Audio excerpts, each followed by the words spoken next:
प्रिय छात्र एवं छात्राओं, सभी को नमस्कार। विवेकानंद स्कूल नीमका थाना की ऑनलाइन क्लासेज में आपका हार्दिक स्वागत है। प्रिय छात्रों, आपके ऑनलाइन क्लासेज में बायोलॉजी का सेकंड लेसन चल रहा था और उस सेकंड लेसन में आज अपना पॉइंट है नर युग्म कोदभिद। नर युग्म कोदभिद की संरचना एवं विकास। इसे इंग्लिश में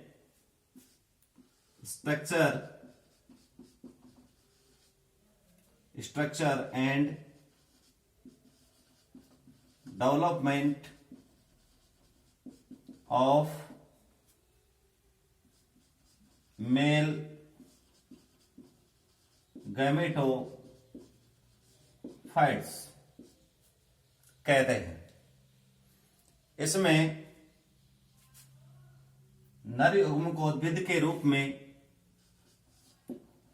पुंकेसर एवं लघु बीजाणुधानी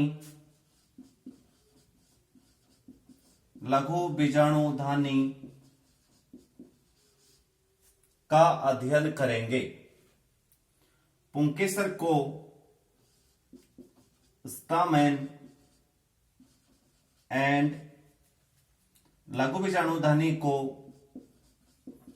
माइक्रो स्पोरेंजियम कहते हैं। इसका मतलब हुआ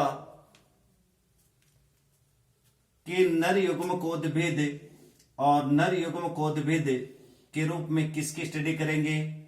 पुंकेसर की, जिसे स्टामेन कहते हैं। और पुंकेसर में क्या पाई जाती हैं? लघु बीजाणुधानी, जिन्हें माइक्रोस्पोरेंजियम कहते हैं। इस पुंकेसर और लघु बीजाणुधानी की संरचना क्या होती है? इसका डेवलपमेंट कैसे होता है? इनमें कौन सी संरचनाओं का विकास और निर्माण होता है? इस बात की अपन स्टडी करेंगे। क्लियर? आगे देखते हैं।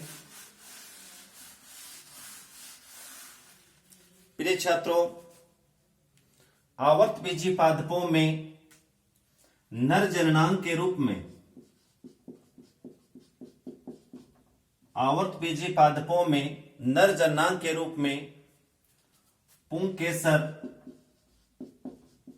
पुंकेसर पाया जाता है। इसे इंग्लिश में स्टामेन कहते हैं। और पुंकेसर पुष्प का तीसरा चक्र होता है। कौन सा चक्र होता है? तीसरा। प्रिय छात्रों, इसी पुंकेसर को लघु बीजाणुपरण,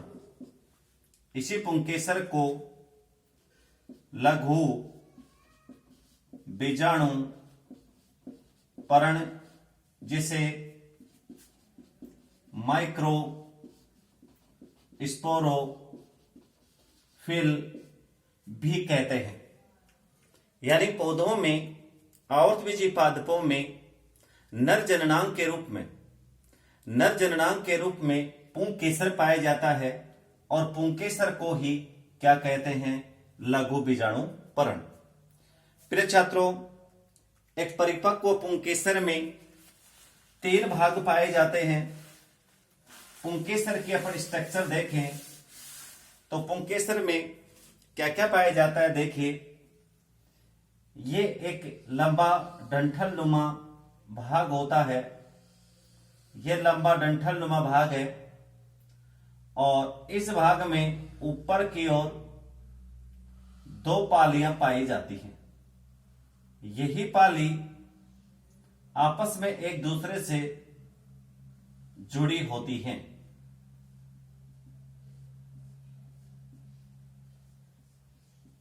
दो पालियां होती हैं, ये इसका नीचे का भाग है, ये शीर्ष भाग है। इन दोनों को कहते हैं परागकोश। क्या कहते हैं? परागकोश।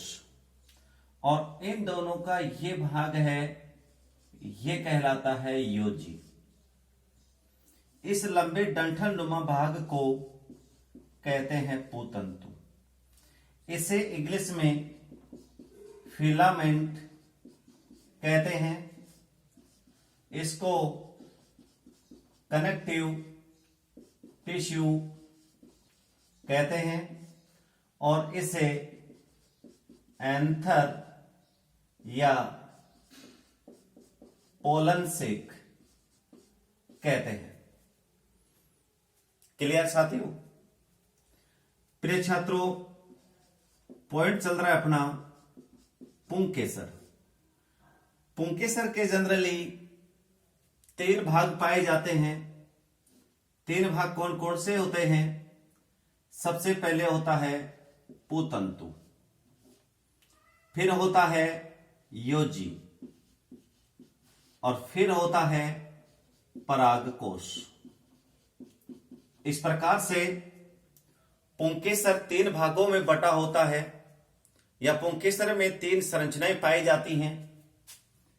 इसमें अपन सबसे पहले लेते हैं पूतंतु। देखिए पूतंतु क्या है। पूतंतु यहां से लेकर के यहां तक का भाग पूतंतु कहलाता है, और यह पूतंतु डंठल नुमा होता है।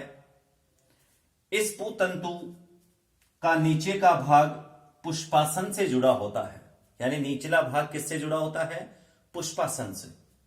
और इसके ऊपरी शीर्ष भाग पर क्या लगा होता है? परागकोश। क्लियर? फिर उसके बाद में आता है आपका योजी। योजी क्या है? योजी एक संयोजी ऊतक होता है। सेकंड पार्ट है योजी। योजी क्या है? एक संयोजी ऊतक होता है। कैसा ऊतक है ये? संयोजी, जिसको कनेक्टिव टिश्यू कहते हैं। और ये जो ऊतक होता है ये बंदे होता है। कैसा होता है? बंदे, जिसको अपन स्टेराइल कहते हैं, अर्थात इसकी कोशिकाएं विभाजन नहीं करती है। क्लियर? ये जो योजी होता है इसका मुख्य कार्य होता है परागकोश की दोनों जो पालियां होती हैं, परागकोश की जो दोनों पालियां हैं, एक ये पाली है एक ये पाली है, इन दोनों पालियों को आपस में जोड़ता है, पहला काम। दूसरा है इस परागकोश को किससे जोड़ता है? ये पूतंतु से। तो इसका मतलब ये कह सकते हैं कि योजी एक ऐसा बंदे ऊतक होता है जो परागकोश की पालियों को आपस में तथा पूतंतु से जोड़ता है। इसे कहते हैं योजी। उसके बाद में तीसरा पॉइंट आता है और वो है परागकोश। क्या है? परागकोश। क्लियर? प्रिय स्टूडेंट्स, आपको पता है कि जो पूतंतु है, इस पूतंतु पर 2 पालियां लगी होती हैं। क्या होती हैं? 2 पालियां। और इस ऊपरी शीर्ष भाग को क्या कहते हैं? परागकोश। अब परागकोश में कितनी पालियां हैं? 2 पालियां हैं, इसलिए इसे द्विपालित परागकोश या bi lobed pollen sac, bi lobed pollen sac क्या कहते हैं? बाई लोब्ड पोलन सेक कहा जाता है। आपको यह भी पता है कि परागकोश में 2 पालियां होती हैं। जैसे एक पाली ये है और एक पाली ये है। कितनी पालियां हो गई? 2 पालियां।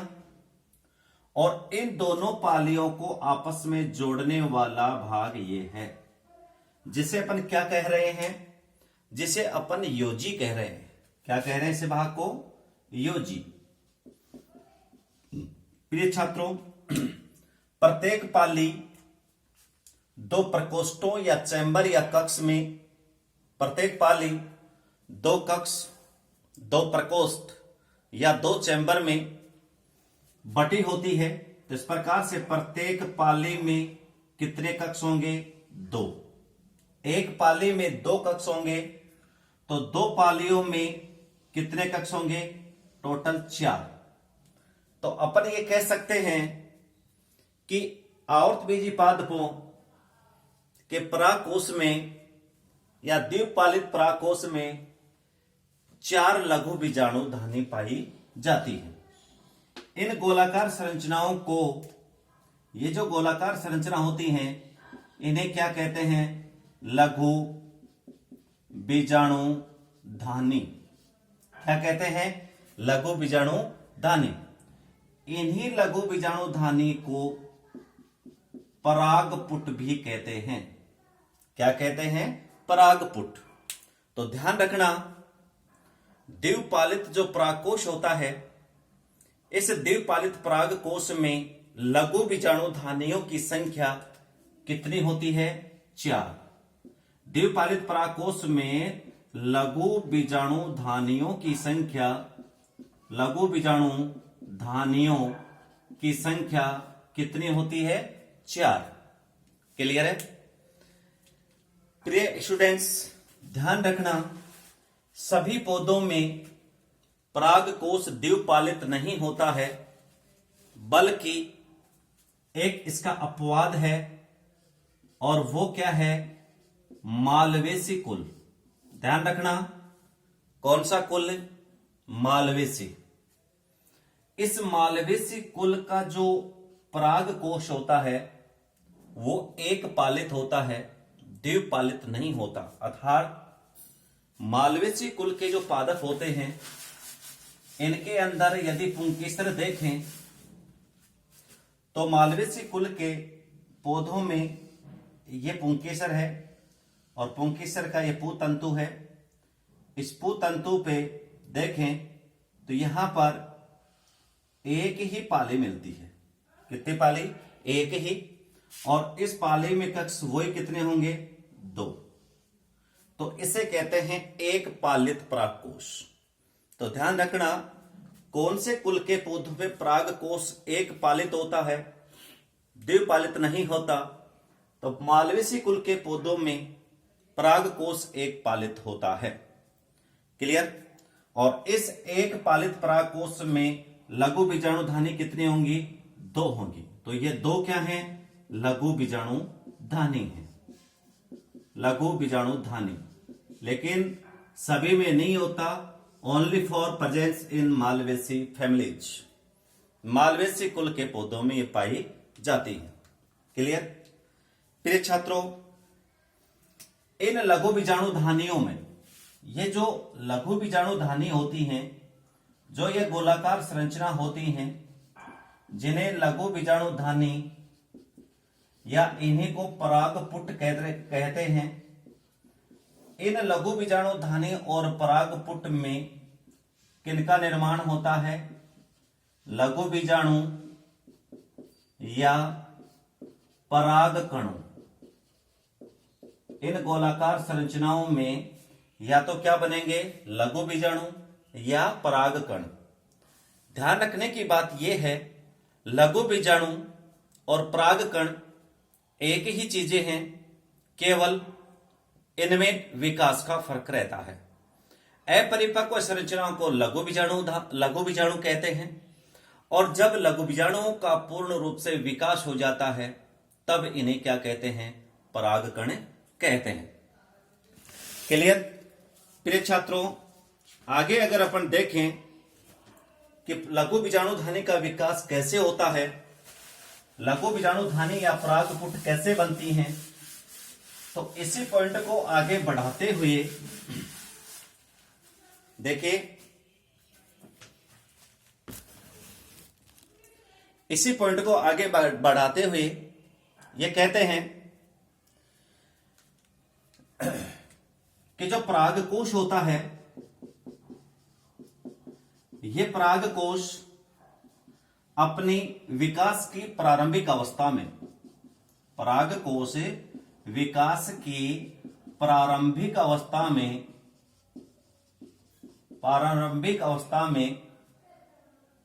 एक बाह्य त्वचा से घिरा हुआ अविभेदित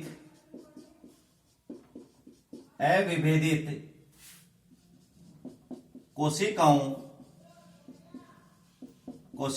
का समूह होता है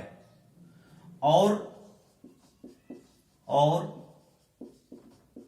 इस समूह की कोशिकाएं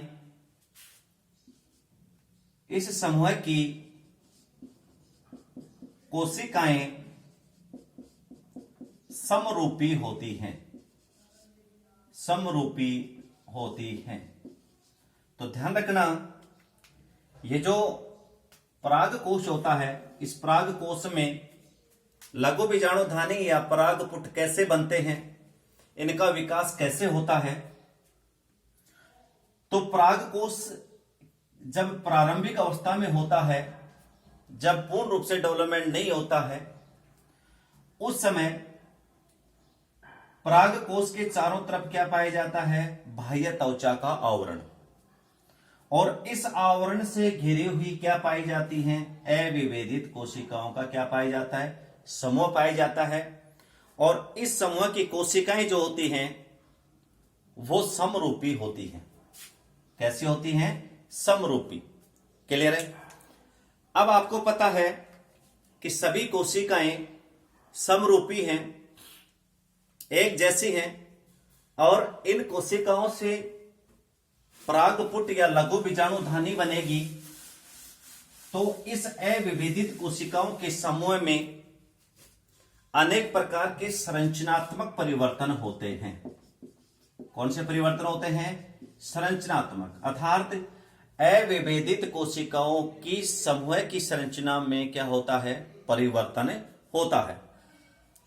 इसके बाद जो अविभेदित कोशिकाओं का जो समूह है, इस समूह की कुछ हाइपोडर्मल कोशिकाएं, कौन सी कोशिकाएं, हाइपोडर्मल सेल्स, इन्हें हिंदी में अधस्तवक कोशिका भी कहते हैं। मैं क्या कह रहा हूं, जो अविभेदित कोशिकाओं का जो समूह है, उस समूह में संरचनात्मक परिवर्तन होते हैं, यानी उनकी संरचना में क्या आता है, परिवर्तन आता है। इस परिवर्तन के दौरान उस समूह के नीचे की ओर उपस्थित अधस्तवक कोशिकाओं की कुछ कोशिकाएं, सभी नहीं कह रहा हूं, कुछ कोशिकाएं क्या हो जाती हैं, आकार में बड़ी हो जाती हैं, और इनका जीव द्रव्य कैसा हो जाता है, सघन। क्या कहा मैंने कि जो हाइपोडर्मल सेल्स होती हैं, उनमें से कुछ हाइपोडर्मल कोशिकाएं अन्य कोशिकाओं की तुलना में आकार में बड़ी हो जाती हैं, और उनका जीव द्रव्य क्या हो जाता है, सघन हो जाता है, गाढ़ा हो जाता है। इस प्रकार की कोशिकाएं जो आकार में बड़ी हों और जीव द्रव्य जिनका सघन हो, उन कोशिकाओं को प्रपशु कोशिका,